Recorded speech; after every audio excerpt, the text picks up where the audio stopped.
মামুন, ঘূর্ণিঝড় রিমালের যে অগ্রভাগের যে প্রভাব তা এরই মধ্যে পড়েছে পটুয়াখালীতে। পটুয়াখালীর যে নিম্নাঞ্চল রয়েছে তা এরই মধ্যে প্লাবিত হয়েছে। কিছুক্ষণ আগে আমি এমন একটি প্লাবিত এলাকা থেকে এসেছি। সেখান থেকে আমি দেখেছি যে আসলে এই কিছুক্ষণ আগে অর্থাৎ 2 ঘন্টা থেকে 3 ঘন্টা আগে এই পটুয়াখালীতে যে মুষলধারে বৃষ্টি হয়েছে, একই সঙ্গে সমুদ্রে জোয়ার ছিল এবং ঝোড়ো বাতাস ছিল। এই 3 কারণে মূলত যেসব খাল বা নদী আছে সেখানে কিন্তু পানির প্রবাহ বেড়ে গিয়েছে। ফলে সেই নদী এবং খালের আশেপাশে যেসব লোকালয় আছে সেসব লোকালয়ে পানি প্রবেশ করেছে এবং একই সঙ্গে যেসব ক্ষতিগ্রস্ত বেড়িবাঁধ রয়েছে সে ক্ষতিগ্রস্ত বেড়িবাঁধ উপচেও কিন্তু লোকালয়ে পানি প্রবেশ করেছে। ফলে বলা যায় যে নিম্নাঞ্চল এলাকার মানুষ, এখন অনেক জায়গার মানুষ কিন্তু পানিবন্দী অবস্থাতে রয়েছে।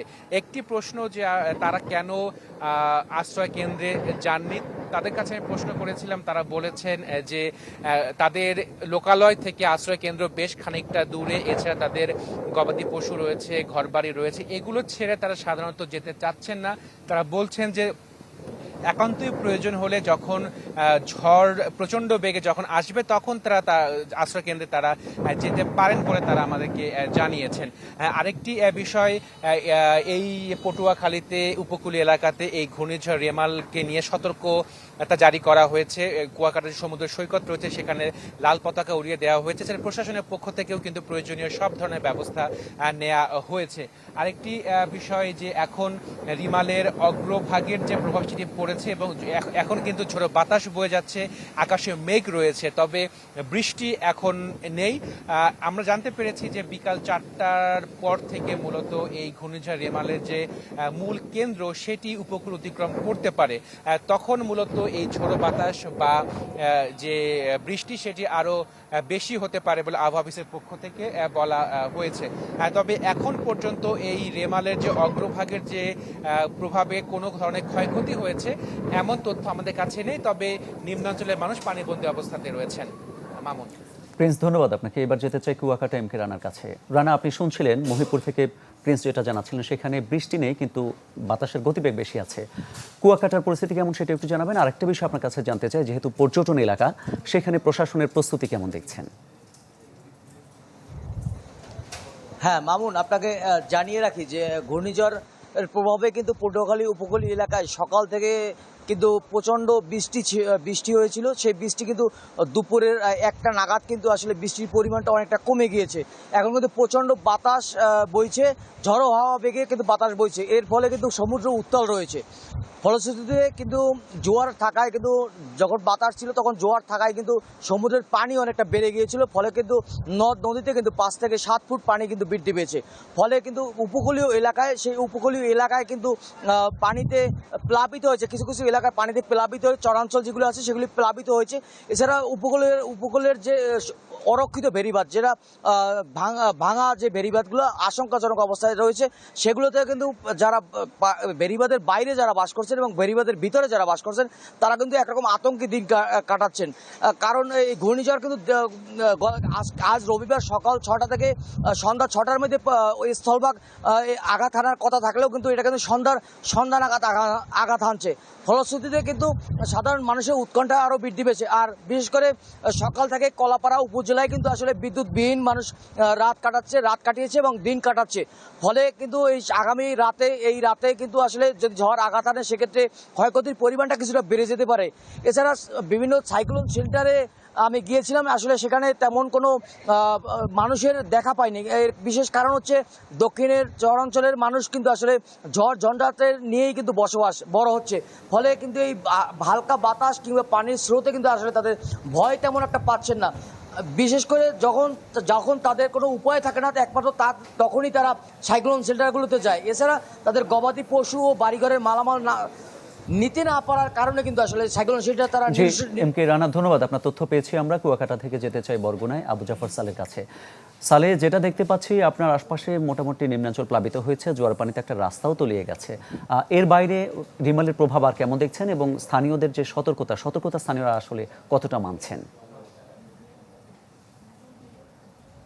মামুন, আমরা কিছুক্ষণ আগে যে বিষয়টি জানাচ্ছিলাম যে ঘূর্ণিঝড় রিমালের প্রভাবে যে জোয়ারের পানির উচ্চতা যে বেড়ে গেছিল এবং সেই জোয়ারের পানিতে প্লাবিত হয়ে ঘর বাড়ি বসতঘর কিন্তু প্লাবিত হয়েছিল। আমি যদি একটু আগে আপনাকে এই জায়গাটি আমরা একটু আগেও দেখিয়েছিলাম যে এখানে কিন্তু জোয়ারের পানি এবং যে প্লাবিত হওয়ার যে উচ্চতা সেটি কিন্তু অনেক বেশি ছিল, এখন কিছুটা কমতে শুরু করেছে কারণ ভাটা শুরু হয়ে গেছে এবং সে কারণে পানি কিন্তু নামতে শুরু করছে এবং যেটি রাতে আবার জোয়ারে সেই পানি বাড়বে। আর যে বিষয়টি যা আপনি জানতে চেয়েছিলেন যে আসলে মানুষের যে সতর্কতা বা মানুষকে যে সেই সচেতনতার যে বিষয়টি আসলে 10 নম্বর মহাবিপদ সংকেত দেওয়ার পর থেকেই কিন্তু প্রশাসন এবং যে স্বেচ্ছাসেবকদের পক্ষ থেকে কিন্তু তারা কিন্তু সতর্কতামূলক মাইকিং করছেন এবং যে ঝুঁকিপূর্ণ এলাকার মানুষকে বাসিন্দাদের কিন্তু আশ্রয় কেন্দ্রে যাওয়ার জন্য কিন্তু অনুরোধ জানিয়েছেন এবং এখনও কিন্তু আমরা দেখছি যে একটু আগে আপনাকে দেখাচ্ছি যে এখানে কিন্তু উপজেলা নির্বাহী কর্মকর্তা সহ প্রশাসনের লোকজন কিন্তু এখানে তারা অবস্থান করছেন যে এইসব অঞ্চল থেকে মানুষকে আশ্রয় কেন্দ্রে যাওয়ার জন্য তাদেরকে কিন্তু অনুরোধ জানাচ্ছেন। তবে আসলে আপনি দেখছেন যে এই মুহূর্তের আবহাওয়াটা কিছুটা ভালো, অর্থাৎ এখন এই মুহূর্তে বৃষ্টি নাই এবং রৌদ্রোজ্জ্বল হালকা রৌদ্রোজ্জ্বল আবহাওয়া, যার কারণে মানুষ আসলে এখনো আশ্রয় কেন্দ্রে যাওয়া শুরু করেনি এবং এই আবহাওয়া তাদের যে দাবিটি হচ্ছে যে যারা যখন ঘূর্ণিঝড় শুরু হবে বা ঘূর্ণিঝড় আসবে তখনই তারা আসলে আশ্রয় কেন্দ্রে যাবেন।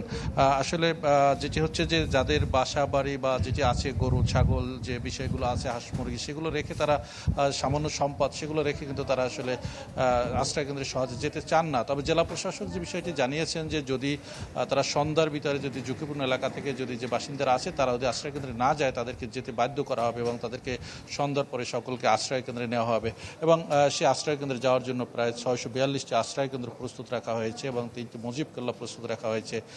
যদি আশ্রয় কেন্দ্রে মানুষ যদি আশ্রয় নেয় সেখানে তাদেরকে শুকনো খাবারের ব্যবস্থা রাখা হয়েছে।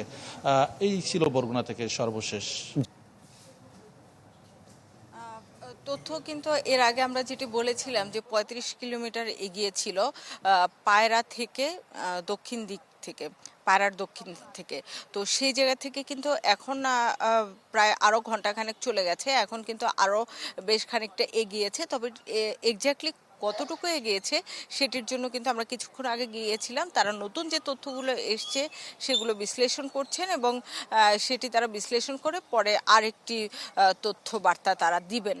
তবে যেটি বলেছেন যে 10 নম্বর মহাবিপদ সংকেত যেটি দেখিয়ে যেটা বলা হয়েছিল পায়রা বিশেষ করে পটুয়াখালী অঞ্চল এবং মোংলা অঞ্চলে, তো সেটি কিন্তু এখন বলছে যে খুলনা সাতক্ষীরা এই যে অঞ্চল এবং বরিশাল ভোলা এই অঞ্চল কিন্তু এখন 10 নম্বর মহাবিপদ সংকেতের আওতায় নিয়ে এসছে এবং সেটির পাশাপাশি চট্টগ্রাম এবং কক্সবাজারকে কিন্তু আগের মতোই 9 নম্বর মহাবিপদ সংকেত সেটির আওতায় রাখা হয়েছে। একই সঙ্গে একটু বলে রাখে যে সমুদ্র বন্দরগুলোতেও কিন্তু মহাবিপদ সংকেতের আওতায় থাকছে, কিন্তু যেটি নৌ সমুদ্র বন্দর সেখানে কিন্তু 4 নম্বর বিপদ সংকেত। তবে সেটি কিন্তু 4 নম্বর সাধারণ বিপদ সংকেত নয়, সেটি নৌ মহা বিপদ সংকেত দেখিয়ে যেতে বলা হয়েছে। এবং একই সঙ্গে যারা মাছ ধরার জেলে কিংবা সাগরে যারা আছেন, যারা বিভিন্ন কাজের জন্য আছেন, আপনি জানেন যে বিভিন্ন বাহিনীর লোকজন কিন্তু বিশেষ করে নৌবাহিনী কোস্টগার্ড তারা কিন্তু সাগরেই থাকেন, তো তাদেরকে কিন্তু বলা হয়েছে যে উপকূলের কাছাকাছি থাকতে এবং একই সঙ্গে সবাইকে সচেতন থাকতে বলেছে উপকূলবাসীকে, কারণ হচ্ছে গিয়ে 8 থেকে 12 ফুটের মতো বেশ বড় জলোচ্ছ্বাস কিন্তু আসতে পারে এবং সেটি ইতিমধ্যে কিন্তু নিম্নাঞ্চল প্লাবিত হতে শুরু করেছে। মামুন, ধন্যবাদ আপনাকে।